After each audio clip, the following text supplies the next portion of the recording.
Hello, good morning guys. कैसे हैं आप लोग? उम्मीद करता हूँ आप सभी बढ़िया होंगे, स्वस्थ होंगे। दोस्तों, पिछली वीडियो में हमने बात की भारतीय संविधान की प्रस्तावना के बारे में। भारतीय संविधान की प्रस्तावना कहाँ से लिया गया है, भारतीय संविधान की प्रस्तावना से रिलेटेड हर एक फैक्ट या हर एक कॉन्सेप्ट को हमने समझने की कोशिश की। आज के वीडियो में हम बात करने वाले हैं भारतीय संविधान में कुछ शब्द दिए गए हैं, उन पे हम बात करेंगे कि उनका अर्थ क्या होता है।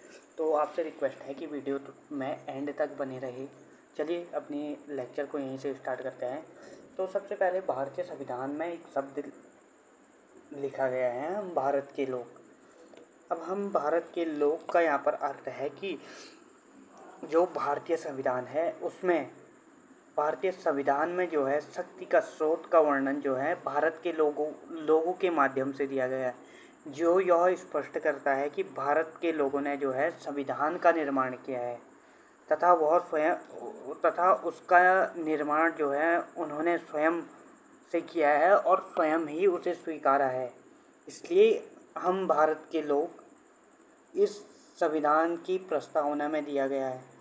अतः संविधान किसी विशेष समूह या व्यक्ति द्वारा निर्मित नहीं है, किसी विशेष समूह के द्वारा इसे निर्माण नहीं किया गया है, या कि कोई ऐसा समूह नहीं था जिसने संविधान सभा या संविधान को निर्माण किया है।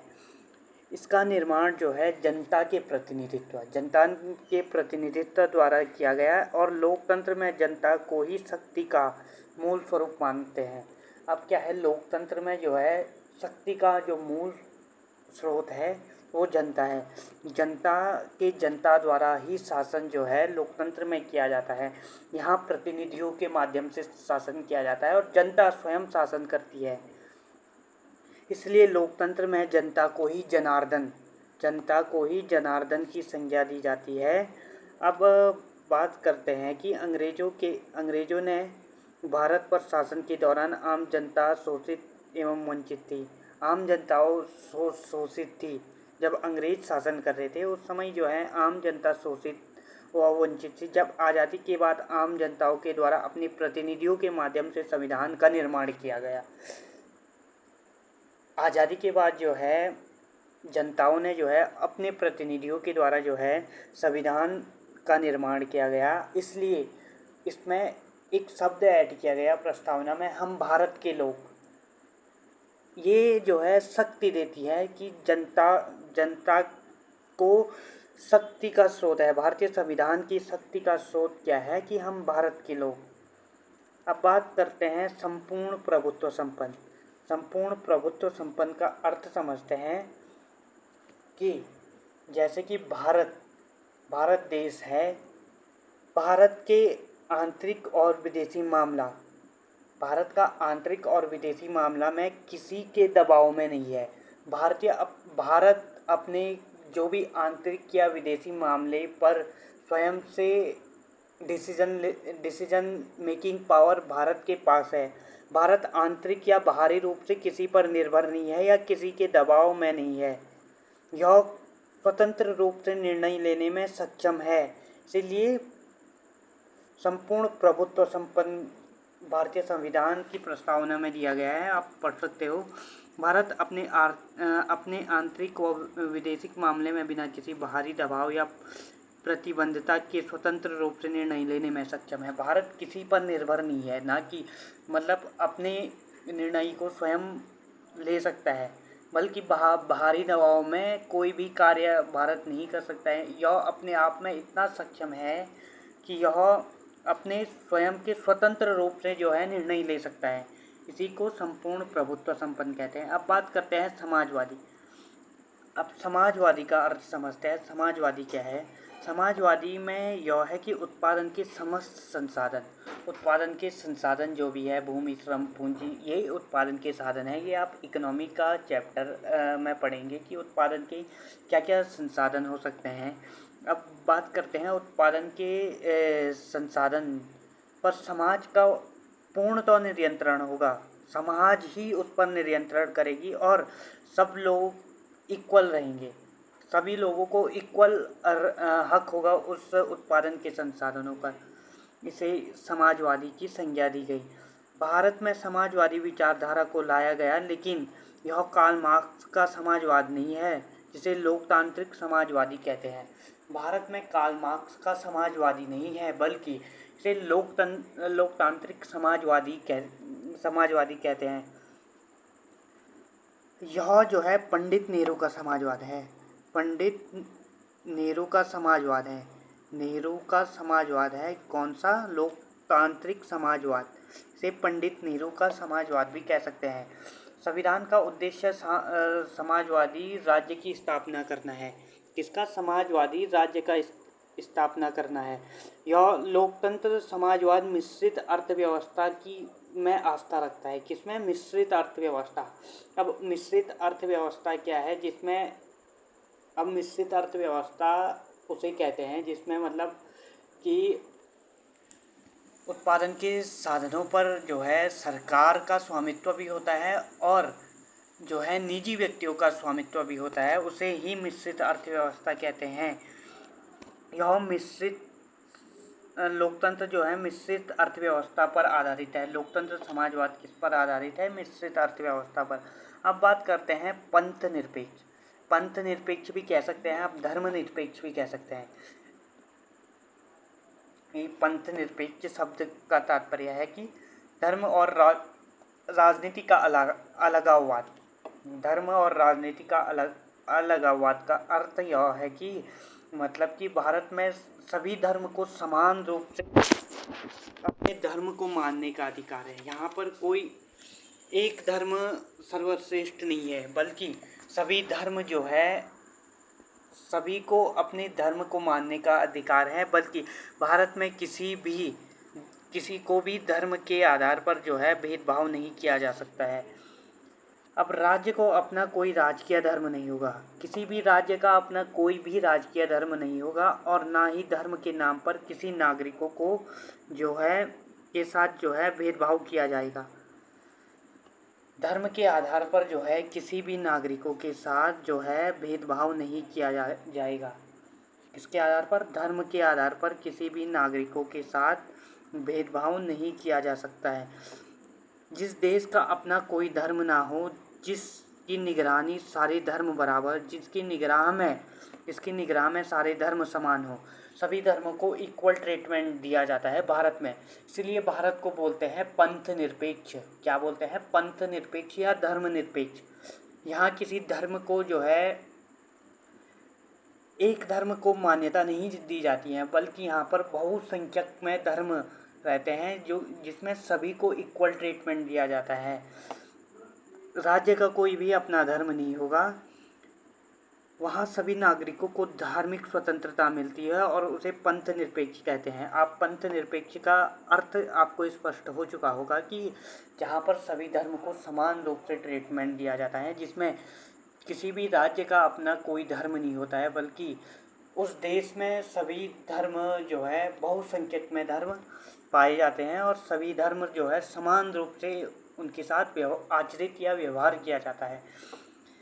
बल्कि यहाँ अल्पसंख्यक को भी बहुसंख्यकों के बराबर में दर्जा दिया जाता है। जैसे अल्पसंख्यक भारत में है मुस्लिम, सिख, ईसाई, बौद्ध, जैन, ये सभी जो है भारत में अल्पसंख्यक है। इनमें अल्पसंख्यक के साथ कोई भी भेदभाव नहीं किया जाता है, बल्कि अल्पसंख्यक को जो धर्म मेजॉरिटी में होगा उसके बराबर का ही दर्जा दिया जाएगा। अब बात करते हैं भारत में मूल अधिकार के तहत प्रत्येक व्यक्ति को धार्मिक मामले में संरक्षण प्राप्त है, जो कि आर्टिकल 25 से 28 के बीच है। आर्टिकल 25 से 28 के बीच जो है धार्मिक मामले को संरक्षित करता है। कौन सा आर्टिकल? 25 से 28। ये आप आगे मौलिक अधिकार में पढ़ेंगे, अभी इसको पढ़ने की ज़रूरत नहीं है, अभी आप आगे पढ़ेंगे इसको। अब बात करते हैं लोकतंत्रात्मक। लोकतंत्र का अर्थ समझते हैं हम। लोकतंत्रात्मक ये शब्द भी भारतीय संविधान की प्रस्तावना में उल्लेखित है। तो यहाँ पर लोक का अर्थ है जनता का, तंत्र या जनता तथा तंत्र या तात्पर्य है। लोकतंत्र का अर्थ है जहाँ पर जनता द्वारा शासन किया जाता है। जनता वहाँ पर खुद शासन करती है, अर्थात ऐसी शासन व्यवस्था जिसका शासक अंतिम शक्ति जनता के पास हो, जिसकी शासन की अंतिम शक्ति जो है शासन के पास हो और जनता अपने प्रतिनिधियों के माध्यम से शासन करती है, उसे लोकतंत्र कहते हैं। जनता जहाँ पर खुद से या अपने प्रतिनिधियों के माध्यम से शासन करती है, उसे लोकतंत्र कहते हैं। अब बात करते हैं लोकतंत्र के प्रकार। लोकतंत्र मुख्य रूप से दो प्रकार के पाए जाते हैं, एक प्रत्यक्ष लोकतंत्र और अप्रत्यक्ष लोकतंत्र। अब बात करते हैं लोकतंत्र के प्रकार, मैंने आपको बता दिया प्रत्यक्ष और अप्रत्यक्ष लोकतंत्र। अब बात करते हैं प्रत्यक्ष लोकतंत्र। प्रत्यक्ष लोकतंत्र में जनता शासन में सीधे भागीदारी निभाती है, जनता स्वयं से शासन करती है। अगर साधारण शब्दों में कहें, जहाँ पर जनता स्वयं ही शासन करती है, उसे प्रत्यक्ष लोकतंत्र कहते हैं। कौन सा लोकतंत्र? प्रत्यक्ष लोकतंत्र। जैसे कि स्विट्ज़रलैंड में जो है प्रत्यक्ष लोकतंत्र है। अब्राहम लिंकन के अनुसार जो है लोकतंत्र की परिभाषा, जहाँ जनता का जनता द्वारा और जनता के लिए किए जाने वाले शासन को ही लोकतंत्र कहते हैं। जनता का जनता द्वारा और जनता के लिए किए जाने वाले शासन को ही लोकतंत्र कहते हैं। ये किसकी परिभाषा है? अब्राहम लिंकन के अनुसार जो है लोकतंत्र की परिभाषा है। अब बात करते हैं, यहाँ अंतिम शक्ति जनता के पास होती है, वह जो है मताधिकार द्वारा जो है किया जाता है। अब बात करते हैं अप्रत्यक्ष लोकतंत्र। अप्रत्यक्ष लोकतंत्र में जो है प्रतिनिधियों के माध्यम से शासन होता है। प्रतिनिधियों के माध्यम से शासन होता है। जनता यहाँ पर शासन में सीधा भागीदार नहीं होकर के, बल्कि अपने प्रतिनिधियों के माध्यम से जो है शासन करती है। इसे अप्रत्यक्ष लोकतंत्र कहते हैं। अप्रत्यक्ष लोकतंत्र का उदाहरण भारत है। भारत में जो है जनता जो है प्रत्यक्ष रूप से शासन नहीं करती, बल्कि यहाँ पर जनता अप्रत्यक्ष रूप से अपने प्रतिनिधियों के माध्यम से जो है शासन करती है। इसे ही अप्रत्यक्ष लोकतंत्र कहते हैं। अब बात करते हैं गणराज्य। गणराज्य जिस देश में शासन का प्रमुख जनता द्वारा प्रत्यक्ष या अप्रत्यक्ष रूप से एक निश्चित समय अवधि में निर्वाचित होकर के आता है। राष्ट्र प्रमुख जो है जनता द्वारा प्रत्यक्ष या अप्रत्यक्ष रूप से एक निश्चित समय अवधि के लिए जो है निर्वाचित होकर के आता है। क्या होकर के निर्वाचित होकर के आता है? वह गणतंत्र होता है। जैसे कि भारत में जो है राष्ट्र प्रमुख कौन होता है? राष्ट्रपति जो है राष्ट्र प्रमुख होता है। यह किसके द्वारा? जनता के द्वारा जो है चुन करके आता है। जबकि भारत में तो अप्रत्यक्ष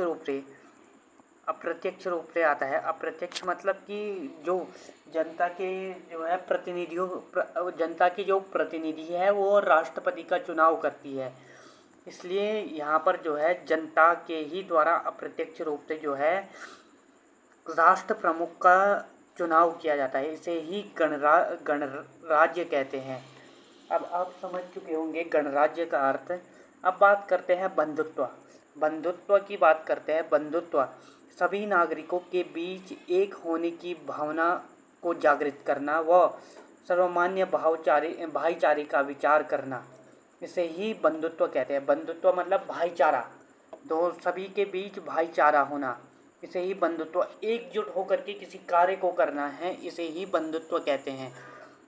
अब बात करते हैं कि भारतीय संविधान की उद्देशिका या प्रस्तावना में जो है 3 प्रकार की जो है न्याय है: सामाजिक, आर्थिक और राजनीतिक न्याय। अब हम बात करते हैं सामाजिक न्याय। सामाजिक न्याय से स्पष्ट है प्रत्येक सदस्य को बिना भेदभाव, भारत के प्रत्येक नागरिक को बिना भेदभाव के विकास का सामने करने का अवसर की प्राप्ति होनी। प्रत्येक नागरिक को अपने खुद के विकास के लिए जो है अवसरों की प्राप्ति होनी। सामाजिक न्याय से अभिप्राय है कि सामाजिक संसाधनों को समाज में उचित रूप से वितरण करें, कि समाज को प्रत्येक नागरिकों को जो है इक्वल रूप से जो है सामाजिक संसाधनों का वितरण हो, सामाजिक संसाधनों का उचित वितरण हो और धर्म, जाति, लिंग और प्रजाति के आधार पर जो है सामाजिक रूप से भेदभाव ना हो। विकास के लिए जो है अवसरों की प्राप्ति करवाने का अधिकार जो है हो। अब सामाजिक न्याय का समाज में व्यक्ति के लिए शिक्षा, स्वास्थ्य और आवास मूलभूत सुविधाएं उपलब्ध कराए। सामाजिक न्याय का अर्थ है कि समाज में सभी व्यक्तियों के लिए शिक्षा, स्वास्थ्य और अवसर की मूलभूत सुविधा, आवश्यकता की मूलभूत सुविधा जैसे कि रोटी, कपड़ा, मकान, ये हमारी मूलभूत आवश्यकता है। इसकी पूर्ति जो है सरकार द्वारा कराया गया है, इसे ही सामाजिक न्याय कहते हैं। अब हम बात करते हैं कि आर्थिक न्याय क्या है। आर्थिक न्याय की बात करते हैं कि अभी तो हमने सामाजिक न्याय पढ़ा, अब सेकंड हमारा संविधान की प्रस्तावना कहती है कि आर्थिक न्याय। आर्थिक न्याय का अर्थ यह है कि संपत्तिशाली लोगों की संपत्ति को छीनना नहीं, बल्कि समाज के वंचित लोगों के जीवन को बेहतर बनाना है। हमारी जो है प्रस्तावना कहती है कि जिसके पास अधिक संपत्ति हो, उसे छीनना नहीं है, बल्कि जो संपत्ति या किसी चीज़ से वंचित है उसको बेहतर जीवन बनाना है, उसे आर्थिक न्याय कहते हैं। प्रत्येक सदस्य की न्यूनतम आर्थिक आवश्यकता की पूर्ति हो, प्रत्येक व्यक्ति की जो न्यूनतम आवश्यकता हो उसकी पूर्ति के लिए जो है उतना धन प्राप्त हो कि वह अपनी मूलभूत न्यूनतम आर्थिक आवश्यकता जो है पूरी कर सके। वर्गीय अंतराल न्यूनतम हो और तथा राज्य कमजोर वर्ग के हित की पूर्ति के लिए अधिक से अधिक प्रयास करे, यह आर्थिक न्याय है। कि यदि किसी को जो है खाने की आवश्यकता है, किसी के पास जो है खाने के लिए कुछ भी नहीं है, हमारी सरकार का यह कर्तव्य होगा कि वह कम से कम एक न्यूनतम आर्थिक आवश्यकता उस व्यक्ति को जो है मुहैया करवाए, जिससे उसकी आर्थिक न्याय की स्थिति जो है बनी रहे और वह आर्थिक न्याय को प्राप्ति कर सके, इसे ही आर्थिक न्याय कहते हैं। इसकी परिभाषा यह नहीं है कि आप संपत्तिशाली व्यक्ति की जो संपत्ति है उसे जो है गरीबों में बांट दें, यह आर्थिक न्याय की परिभाषा नहीं है, बल्कि संपत्तिहीन व्यक्तियों की जो है न्यूनतम आर्थिक आवश्यकताओं की पूर्ति हो और कमज़ोर वर्ग के हितों की पूर्ति के लिए अधिक से अधिक प्रयास करे, इसे ही आर्थिक न्याय कहते हैं। अब बात करते हैं राजनीतिक न्याय। तीसरा न्याय जो है हमारी भारत की संविधान की प्रस्तावना हमें देती है। अब बात करते हैं कि यह आर्थिक न्याय है क्या, राजनीतिक न्याय है क्या। राजनीतिक न्याय से तात्पर्य है कि प्रत्येक व्यक्ति को मताधिकार प्राप्त हो और उसे शासन की प्रक्रिया में प्रत्यक्ष या अप्रत्यक्ष रूप से भाग लेने का अधिकार हो। राजनीतिक न्याय का अर्थ है कि हमें शासन को बनाने में जो भी प्रत्यक्ष या अप्रत्यक्ष रूप से जो है भागीदारी जनता के लिए सुनिश्चित करें। कि जैसे कि हमारे पास जो है राजनीतिक न्याय के रूप में मताधिकार है। मताधिकार जो है भारत की जनताओं के पास है। भारत की जनता जो है राजनीतिक न्याय में जो है भाग ले सकती है। राजनीतिक न्याय के साथ साथ भारत में लोकतंत्र है। यहाँ पर लोकतंत्र जनता के द्वारा जनता ही शासन करती है और शासन की प्रक्रिया में जो है प्रत्यक्ष या अप्रत्यक्ष रूप से भाग लेने का अधिकार भी भारतीयों को जो है मिला है। संविधान की प्रस्तावना में 5 प्रकार की स्वतंत्रता है। 5 प्रकार की स्वतंत्रता कौन कौन सी है? विचार, अभिव्यक्ति, विश्वास, धर्म और उपासना की स्वतंत्रता। भारत के लोगों को विचार की, सोचने की स्वतंत्रता है, अभिव्यक्ति की स्वतंत्रता है, विश्वास की स्वतंत्रता है, धर्म की स्वतंत्रता है और उपासना की स्वतंत्रता है। यह 5 प्रकार की स्वतंत्रता भारतीय संविधान की प्रस्तावना जो है जनता को देती है। कितने प्रकार की? 5 प्रकार की स्वतंत्रता विचार, अभिव्यक्ति, विश्वास, धर्म और उपासना की स्वतंत्रता देती है। प्रस्तावना में 2 प्रकार की समानता है, प्रतिष्ठा और अवसर की समानता।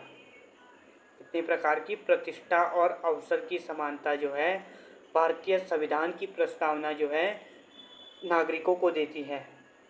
भारतीय संविधान की प्रस्तावना में 3 प्रकार के न्याय है, सामाजिक न्याय, आर्थिक न्याय और राजनीतिक न्याय। यह 3 प्रकार के न्याय मैंने आपको बता दिए हैं और आपसे रिक्वेस्ट है कि अगर आपको वीडियो अच्छी लगती है तो वीडियो को ज़रूर से लाइक करें, चैनल पर नहीं हो तो चैनल को ज़रूर से सब्सक्राइब करें और कमेंट बॉक्स में बताइए कि आपको वीडियो कैसी लगती है, लेक्चर कैसा लगता है। आप अगर आपको लेक्चर बुरा लगता है या अच्छा लगता है, कमेंट बॉक्स में अपनी जो है राय ज़रूर दीजिएगा। आज के लेक्चर को हम इतने ही रखते हैं, कल फिर और हम आगे बात करेंगे। Thank you so much watching, bye.